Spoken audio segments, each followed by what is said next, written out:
Good morning বন্ধুরা, আমাদের mini কিচেনে আজকে বানাবো একটু দুধ চা। তার জন্য জল দিয়েছি আর এলাচ দিয়েছি, চিনি দিয়ে গরম করে নিয়েছি, পুরো ফুটিয়ে নিয়েছি। তারপরে একটু গরম জল দিয়ে দুধটা গুলে নিয়ে চা পাতা দিয়ে, চা পাতাটা দেখো ফুটছে, দুধটা ওপর থেকে গুলিয়ে ওপর থেকে দিয়ে দিলাম।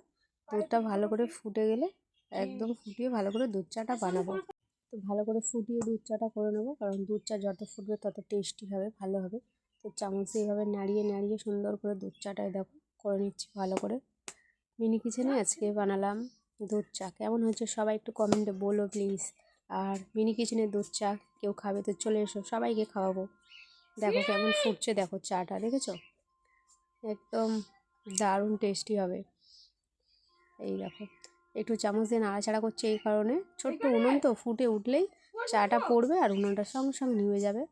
আর জল পড়লেই আগুন জ্বলে যায় উনুনে, সেই জন্য ভালো করে ফুটিয়ে নিচ্ছে একদম সুন্দর করে। দেখো হয়ে এসেছে আমার চা, এবার আমি ঢেলে নেব। এই যে চাটাকে ঢেলে ছেঁকে নেব, তারপরে খাওয়াটা আরম্ভ করবো।